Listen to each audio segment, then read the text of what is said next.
जितने भी स्टूडेंट 2025 में बोर्ड एग्जाम देने वाले हैं उन सभी के लिए ये वाला वीडियो सबसे ज़्यादा इंपॉर्टेंट होने वाला है। ठीक है, देखिए आप सभी लोगों को जानते हो कि 2025 में आप सभी लोगों की जो हिंदी है वो भैया 70 नंबर की पूछी जाएगी। ठीक है, तो आप लोगों को इस वीडियो में, मैं गारंटी के साथ कह रहा हूँ, इस वीडियो को अगर आपने पूरा देख लिया तो हिंदी में, ठीक है, तो आप हिंदी में किस तरीके से आपको 70 में 70 नंबर लाना है और वो पूरी जानकारी आपको हो जाएगी। केवल आप इस वीडियो को देख लीजिए, इस वीडियो को देखने के बाद आपको दूसरी कोई वीडियो देखने की ज़रूरत नहीं पड़ेगी। ठीक है, ये मेरी आपसे गारंटी। अगर आपने ये वीडियो, हिंदी की ये वीडियो देख ली, क्लास 10th की ये वीडियो, दोबारा आपको वीडियो को देखने की कोई ज़रूरत नहीं, क्योंकि आपको सब कुछ पता चल जाएगा कि कहाँ से कौन सा क्वेश्चन आता है, कौन सी चीज़ें आपको तैयार करनी है और किस तरीके से आप जल्दी हिंदी की तैयारी करके 70 में 70 नंबर ला सकते हो। ठीक है, मेरी गारंटी, अगर आपने पूरी वीडियो को देख लिया तो 70 में 70 नंबर आप बिल्कुल ला सकते हो बड़े आसानी से। ठीक है, तो चलिए शुरू करते हैं। सबसे पहले देखिए, तो पूरी किताब को एक वीडियो में समाप्त करेंगे, यानी पूरी जो किताब है, मतलब जो कुछ आपके हिंदी में पूछा जाता है सभी को एक ही वीडियो में बताया जाएगा। ठीक है, तो सबसे पहले मैं आपको बता दूं कि जो हिंदी है वो टोटल 2 खंड में आती है। सबसे पहला खंड होता है 20 अंक का और दूसरा खंड होता है 50 अंक का। 20 अंक में आते हैं आप सभी लोगों के बहुविकल्पीय प्रश्न। ठीक है, क्या पूछे जाते हैं, तो 20 अंक में सबसे पहले पूछे जाते हैं आप सभी लोगों के बहुविकल्पीय प्रश्न आते हैं। क्या आते हैं, तो 20 अंक के बहुविकल्पीय प्रश्न आते हैं और 50 अंक के वर्णात्मक आते हैं। ठीक है, तो 20 अंक के क्या आते हैं, बहुविकल्पीय। ठीक है, 20 अंक के बहुविकल्पीय आते हैं।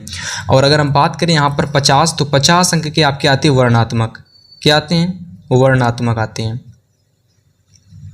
ठीक है, 50 अंक के वर्णात्मक आते हैं और 20 अंक के बहुविकल्पीय प्रश्न आते हैं। टोटल जो पेपर होता है वो 70 अंक का आता है। कितने अंक का, 70 अंक का पेपर आता है पूरा। तो अगर मैं बात करूं तो भैया आपको 70 में 70 नंबर लाने के लिए, ठीक है, यानी कि अगर आपको 70 में 70 नंबर लाना है तो आप सभी लोगों को 20 अंक के बहुविकल्पीय प्रश्न और 50 अंक के वर्णात्मक प्रश्नों में क्या क्या पूछा जाता है सब कुछ आपको तैयार करना है। ठीक है, तो 2025 में जितने भी स्टूडेंट 95 प्लस मार्क्स लाना चाहते हैं, जिनका टारगेट है कि हम 95 प्लस हिंदी में लाएंगे, तो भैया इस चैनल को सब्सक्राइब कर लीजिए। बहुत ही आसान तरीके से आप, मतलब बिल्कुल आपको मेहनत नहीं करनी पड़ेगी, फिर भी आपके बड़े ही आसानी से 95 प्लस मार्क्स आ जाएंगे। ठीक है, तो देखिए सबसे पहले आपको क्या तैयार करना है, इसमें 20 मार्क्स के बहुविकल्पीय प्रश्न, और इसको तैयार करने के लिए आपको क्या क्या तैयार करना पड़ेगा, ध्यान से देखिए।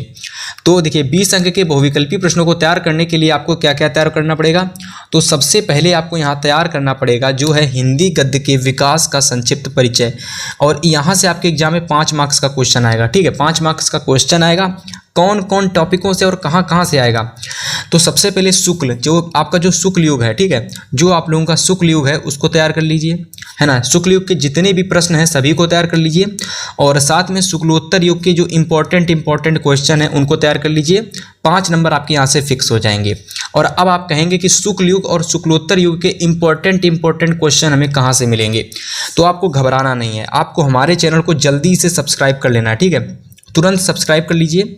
यही चैनल पर आपको, इसी चैनल पर, ठीक है, इसी चैनल पर आपको सारे शुक्ल युग के क्वेश्चन, यानी जितने भी गद्य से इंपॉर्टेंट क्वेश्चन बनेंगे, जितने भी गद्य से इंपॉर्टेंट क्वेश्चन बनेंगे जो कि आपके एग्जाम में 5 नंबर के पूछे जाएंगे, सभी को आपको इसी चैनल पर फ्री ऑफ कॉस्ट देखने को मिलेगा। ठीक है, आपको कहीं किसी किताब लेने की ज़रूरत नहीं, किसी को कहीं से कुछ खोजने की ज़रूरत नहीं, समय बिल्कुल नहीं कमाना है।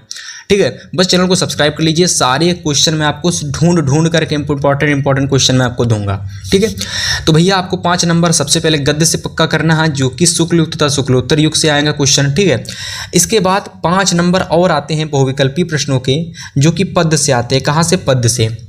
अब ये देखिए कि जो पद से प्रश्न आते हैं, ठीक है, वो आपके कहाँ से पूछे जाते हैं, तो वो आपके पूछे जाते हैं रीतिकाल से। कहाँ से पूछे जाते हैं, रीतिकाल से, या तो आधुनिक काल से। रीतिकाल से या तो आधुनिक काल से, यानी अगर मेनली बात करें तो ये 2 आपके जो काल होते हैं, इन्हीं में से आपके अधिकतर क्वेश्चन इंपॉर्टेंट पूछे जाते हैं। ठीक है, तो ये 2 काल आपको बहुत अच्छे से तैयार कर लेने हैं अगर आपको अपने 10 मार्क्स अच्छे से तैयार करने हैं, तो यहाँ से आपके 10 नंबर पूरे तैयार हो जाएंगे। चलिए अब हम बात करते हैं कि 20 नंबर में जो हमारे आगे के जो 10 नंबर के क्वेश्चन आते हैं वो कहाँ कहाँ से पूछे जाते हैं। ठीक है, तो चलिए देखते हैं फिर आगे की। जिसने भी इस वीडियो को पूरा देख लिया तो मेरी पूरी गारंटी है कि उसको और कोई वीडियो देखने की ज़रूरत नहीं पड़ेगी। ठीक है, इसके बाद देखिए यहाँ पर तीसरा नंबर, मतलब कि इसके बाद और कहाँ कहाँ से क्वेश्चन आते हैं, तो देखिए 10 नंबर का क्वेश्चन आपका वहाँ पक्का हो चुका है, पद नंबर 5 नंबर गद्य से और 5 नंबर पद्य से, ठीक है। अब यहाँ पर आपके 10 मार्क्स का क्वेश्चन और बचा हुआ है, ठीक है। तो यहाँ से देखिए 5 नंबर का क्वेश्चन आपको यहाँ से, मतलब कि टोटल 10 नंबर जो बचा हुआ है वो यहाँ से आता है आपका रस छंद अलंकार से आता है, और उपसर्ग प्रत्यय समास से आता है, और साथ में आपके सर्वनाम विभक्ति वचन एवं वाक्य का स्वरूप, और देख लीजिए वाच्य प्रयोग और वाच्य परिवर्तन। तो यहाँ से पूरे 10 नंबर का क्वेश्चन पूछा जाता है। तो देखिए तीसरा टॉपिक हमारा है काव्यगत सौंदर्य। अब देखिए 2 टॉपिक मैं आपको बता चुका हूँ, और तीसरा टॉपिक हम लोगों का है काव्यगत सौंदर्य, और इसमें आता है आप सभी लोगों का रस आता है, ठीक है। इसमें आप सभी लोगों को अलंकार पूछा जाता है, ठीक है, बताता हूँ आप लोगों को। अलंकार पूछा जाता है और छंद पूछा जाता है, ठीक है। तो रस की अगर मैं बात करूँ तो रस आपको 3 तैयार करनी है। सबसे पहले आपको हास्य रस तैयार कर लेना है, दूसरा करुण रस तैयार कर लेना है, ठीक है। 2 ही रस पूछे जाते हैं, हास्य रस और करुण रस, और रस से आपके एग्जाम में पूछा जाता है 1 नंबर का क्वेश्चन, ठीक है। 1 नंबर का क्वेश्चन आता है तो 1 नंबर यहाँ से मिल जाता है। इसके बाद आपका अलंकार पूछा जाता है। क्या पूछा जाता है? अलंकार। और अलंकार में आपसे एग्जाम में 3 अलंकार पूछे जाते हैं, ठीक है। पहला तो मेरे भाई उपमा अलंकार हो गया, दूसरा आप सभी लोगों का रूपक अलंकार हो गया, और तीसरा आप लोगों का उत्प्रेक्षा अलंकार हो गया। 3 अलंकार पूछे जाते हैं। अब इसका मतलब ये नहीं कि 3 नंबर का क्वेश्चन आता है, नहीं, 1 अलंकार से क्वेश्चन आता है 1 नंबर का, ठीक है। 1 नंबर का रस से क्वेश्चन आता है, और 1 नंबर का क्वेश्चन छंद से आता है, ठीक है। तो यहाँ से छंद से आपको सोरोठा तैयार कर लेना है और रोला तैयार कर लेना है, ठीक है। अब इन सभी की आपको डेफिनीशन तैयार करनी है ना। जैसे कि आप छंद में डेफिनीशन तैयार कर सकते हो और इसके लक्षण तैयार कर सकते हो। अलंकार में आप इसकी डेफिनीशन और इसका एग्जाम्पल यानी परिभाषा और उदाहरण तैयार कर सकते हो। सेम वही चीज़ हास्य रस में, यानी रस में आप लोग एग्जाम्पल के साथ साथ इसके जो डेफिनीशन है वो तैयार कर सकते हो, ठीक है। 3 नंबर के क्वेश्चन यहाँ से आपसे पूछे जाते हैं। अब हम बात करते हैं क्वेश्चन नंबर यानी टॉपिक नंबर 4 की। टॉपिक नंबर 4 हम लोगों का है हिंदी व्याकरण। हिंदी व्याकरण हम लोगों के एग्जाम में कितने नंबर की आती है? तो हिंदी व्याकरण हम लोगों के एग्जाम में 3 मार्क्स की पूछी जाती है। कितने मार्क्स की? 3 मार्क्स की पूछी जाती है। सबसे पहला क्वेश्चन यहाँ से आता है 1 नंबर का, ठीक है, उपसर्ग आता है, ठीक है, उपसर्ग आपसे पूछा जाता है। अब उपसर्ग में बहुत ही ज़्यादा इंपॉर्टेंट, बहुत ही ज़्यादा रेयर केस में ये वाले सारे आते हैं, जिसमें आपसे अभी का पूछ लिया जाता है, अनु का पूछ लिया जाता है, अपि का पूछ लिया जाता है, अधि का आ जाता है, अन का आ जाता है, और यहाँ से आ का आ जाता है। इसके बाद 1 नंबर का क्वेश्चन समास से भी पूछा जाता है, और 1 नंबर का क्वेश्चन आपके एग्जाम में तत्सम, तद्भव और पर्यायवाची से भी आ जाता है, ठीक है। मतलब या तो तद्भव से आएगा, या तो तत्सम से पूछा जाएगा, या तो पर्यायवाची शब्द से आएगा। तीनों में से कोई एक क्वेश्चन आएगा, किसी का भी एक क्वेश्चन आ सकता है, ठीक है। और अगर हम टोटल की बात करें हिंदी व्याकरण से, तो टोटल हिंदी व्याकरण से 3 नंबर का क्वेश्चन आता है। उपसर्ग से आता है, समास से आता है, फिर या तो तत्सम, तद्भव या तो पर्यायवाची से पूछ लिया जाता है, ठीक है। तो यहाँ से 3 नंबर और यहाँ से 3 नंबर, टोटल हो गए आपके 6 नंबर। अब हमारे बचे हैं 4 नंबर।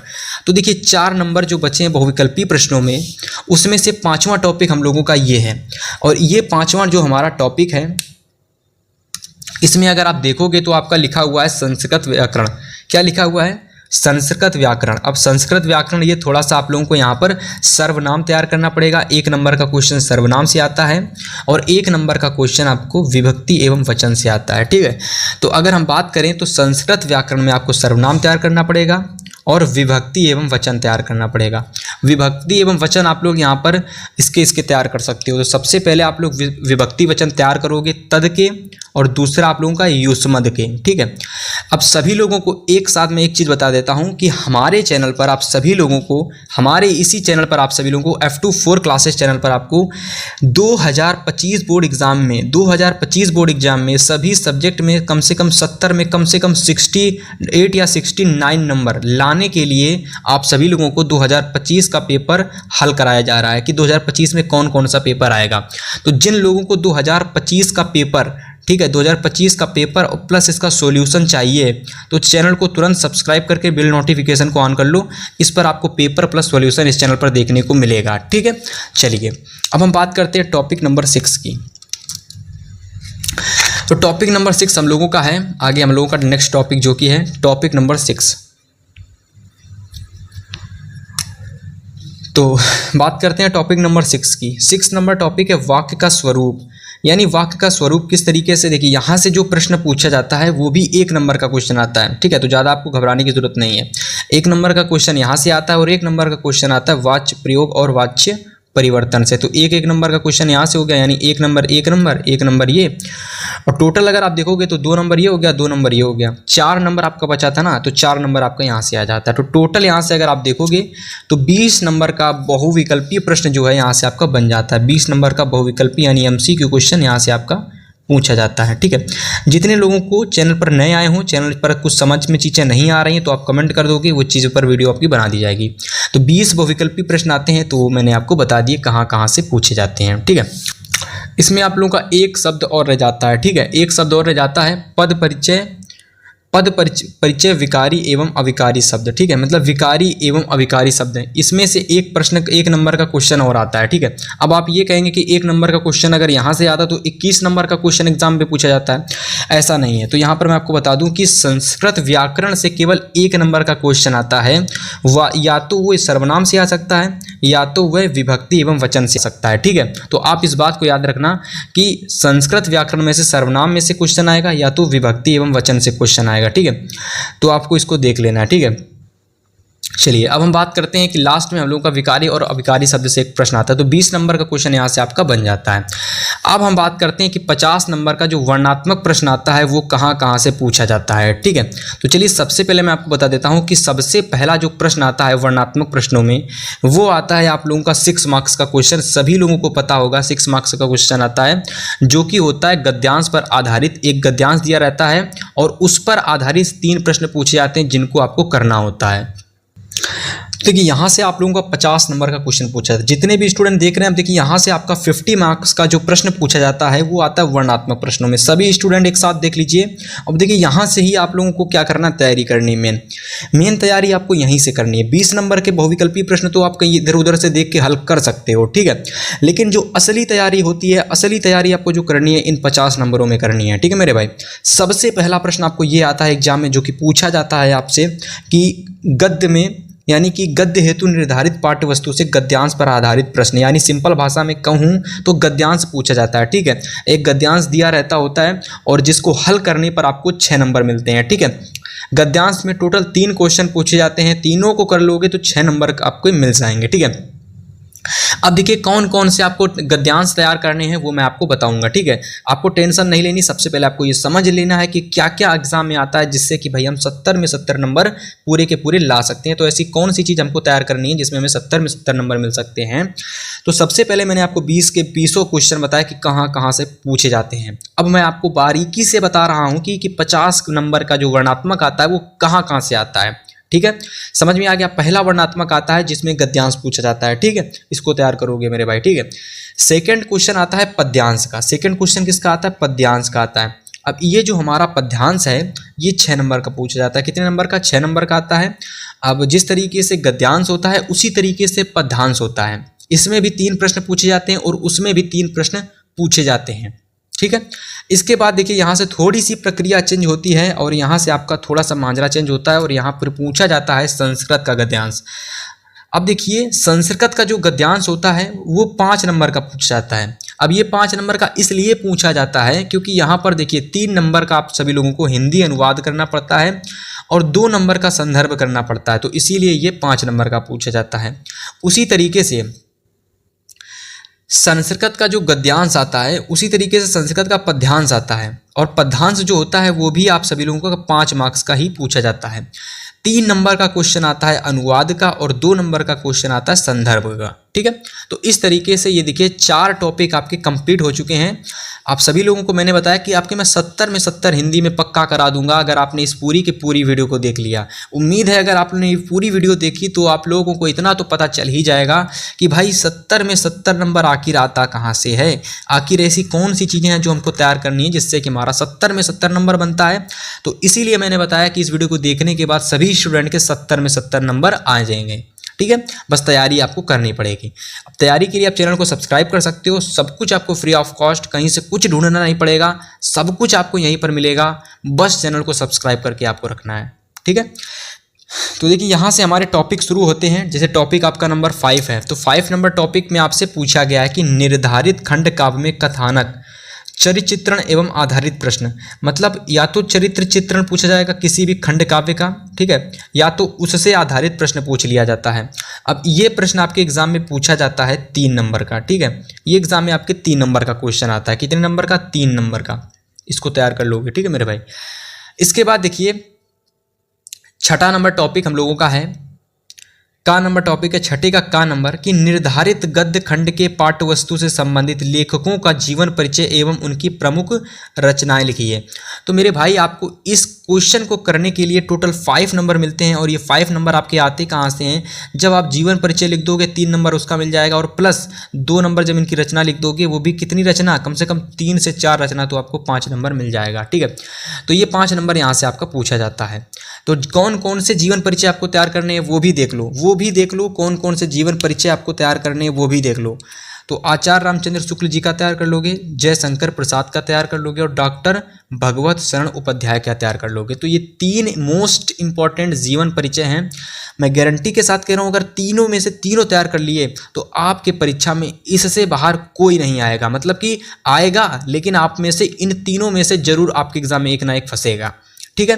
तो इन तीनों को तैयार कर लीजिए, कोई ना कोई जीवन परिचय आपके परीक्षा में जरूर पूछा जाएगा। इन तीनों में से आपके सेट में कोई ना कोई इन तीनों में से रखा हुआ मिलेगा, ठीक है, मेरी गारंटी है। इसके बाद देखिए खा नंबर अगला क्वेश्चन है। अब ये वाला प्रश्न भी 5 नंबर का एग्जाम में आता है, ये भी 5 नंबर का आता है। 3 + 2 = 5। आप सभी लोगों को पता है कि 5 नंबर कहाँ से मिला, ठीक है। तो ये भी 5 मार्क्स का आता है। इसमें आपको सूरदास तैयार कर लेने हैं। अब भाई देखिए पद्यांश है, पद्यांश में चैप्टर थोड़े ज़्यादा हैं, तो उसी तरीके से जीवन परिचय आपको ज़्यादा तैयार करना है, एक ही ज़्यादा तैयार करना, ज़्यादा नहीं, केवल एक ज़्यादा। तो सबसे ज़्यादा इंपॉर्टेंट है इसमें सूरदास का, फिर तुलसीदास का, फिर महादेवी वर्मा का, और फिर सुमित्रानंदन पंत का। चारों के चारों बहुत ज़्यादा एग्जाम में आते हैं, और मैं आपसे कह रहा हूँ अगर चारों तैयार कर लिए तो इन चारों में से तैयार करने के बाद आपके 5 नंबर एकदम फिक्स हो जाएंगे। उसी तरीके से अगर आपने लेखकों में 3 तैयार कर लिए तो आपके 5 नंबर एकदम फिक्स हो जाएंगे, ठीक है। अगर आपने ये जीवन परिचय तैयार किए, मैं फिर से गारंटी ले रहा हूँ, इससे बाहर कोई जीवन परिचय आपका एग्जाम में नहीं फंसेगा, बनेगा, ठीक है, इसी में से आ जाएगा आपकी परीक्षा में। चलो फिर अगले टॉपिकों की बात करते हैं। चलिए नेक्स्ट टॉपिक हम लोगों का है, जो कि आप सभी लोगों को दिख रहा है, टॉपिक नंबर 7 नंबर टॉपिक हम लोगों का है कि संस्कृत खंड के पाठ्य वस्तु पर आधारित प्रश्नों में से किन्हीं 2 का संस्कृत में उत्तर दीजिए। यानी मेरे भाई संस्कृत के कोई 2 प्रश्न आते हैं, एक नंबर आता है, इस तरीके से 2 से 3-4 प्रश्न पूछे जाते हैं, जिसमें से आपको 2 का उत्तर देना पड़ता है। और अगर आप दोनों के उत्तरों को अच्छे से आंसर लिख लेते हो, अच्छे से उनका उत्तर दे देते हो, तो मेरी गारंटी नहीं है लेकिन इतना कह दे रहा हूँ कि 2 में 2 नंबर पूरे ले आओगे। और अगर मैं इस बात की गारंटी ले रहा हूँ कि अगर आपने चैनल को सब्सक्राइब कर लिया तो यहाँ पर जो भी चीज़ें आपको मिलेंगी उससे बाहर कोई भी एग्जाम में चीज़ें नहीं पूछी जाएगी, ठीक है। इसलिए चैनल को सब्सक्राइब कर लीजिए, चैनल पर भरोसा रखिए, आपके 70 आउट ऑफ 70 मार्क्स जरूर आएंगे हिंदी में, ठीक है। चलिए अब हम बात करते हैं 8 नंबर टॉपिक की। तो 8 नंबर टॉपिक हम लोगों का है, 8 नंबर टॉपिक आता है 2 नंबर का, और ये भी आपके एग्जाम में बहुत मतलब ये एक ऐसा टॉपिक है जो आपको तैयार करना ही पड़ेगा भाई। इसमें आपसे पूछा जाता है एक श्लोक, और सभी लोगों को पता है शुरुआत से श्लोक तैयार करते आए हो, लेकिन आपको यहाँ पर इतना कार्य करना है कि अपनी पाठ्य पुस्तक का, अपनी ही पाठ्य पुस्तक का श्लोक लिखना है, और वो श्लोक लिखना है जो कि आपके प्रश्न पत्र में ना दिया हो, ठीक है। होता क्या है कि पद्यांश आता है, जो आप लोगों का संस्कृत का पद्यांश आता है वो एक श्लोक ही होता है, तो आपको वो श्लोक नहीं लिखना है जो पद्यांश पूछा गया आपके पेपर में, ठीक है। कोई दूसरा आपको श्लोक लिखना है जो पेपर में ना आया हो। अगर वो लिख दोगे तो 2 नंबर आपको मिल जाएंगे, ठीक है। इसके बाद देखिए 9 नंबर टॉपिक पूछा जाता है पत्र लेखन। 9 नंबर टॉपिक कौन सा है? पत्र लेखन। और अगर इसको कर लोगे तो 4 नंबर यहाँ से मिल जाते हैं। बहुत आसान है पत्र लेखन, मैं आपको जल्द ही इंपॉर्टेंट पत्र बताने वाला हूँ अपने चैनल पर, ठीक है। चलिए अगला टॉपिक नंबर लास्ट टॉपिक हम लोगों का हिंदी का है निबंध रचना, और ये क्वेश्चन एग्जाम की दृष्टि से सबसे बड़ा प्रश्न है जो कि 7 नंबर का आता है। और मेरी पूरी गारंटी है कि अगर आपने चैनल को सब्सक्राइब कर लिया तो निबंध हो या पत्र हो या कुछ भी हो, सब कुछ आपको फ्री में मिलेगा, और आपको मेहनत नहीं करनी पड़ेगी। सबसे पहली बात, आपको ढूंढना नहीं पड़ेगा कि कौन सा में इंपॉर्टेंट है, कौन कहाँ तैयार करें, किसी से पूछना नहीं पड़ेगा, बस चैनल को सब्सक्राइब कर लेना है, ठीक है। तो सारी चीज़ें आपको यहाँ पर मिलेंगी। उम्मीद है ये वीडियो पसंद आई होगी। वीडियो में पसंद उम्मीद है ये वीडियो सभी लोगों को पसंद आई होगी। अगर वीडियो पसंद आई है तो वीडियो को लाइक कर देना, चैनल पर नया हो तो सब्सक्राइब कर लेना। इसी तरीके से अगर आपको साइंस, हिंदी, इंग्लिश यानी सभी सब्जेक्ट की वीडियो चाहिए तो कमेंट कर दीजिए। जिस भी सब्जेक्ट की वीडियो आपको चाहिए कमेंट कर दीजिएगा। मिलेंगे नेक्स्ट वीडियो में, तब तक के लिए गुड बाय, गुड लक।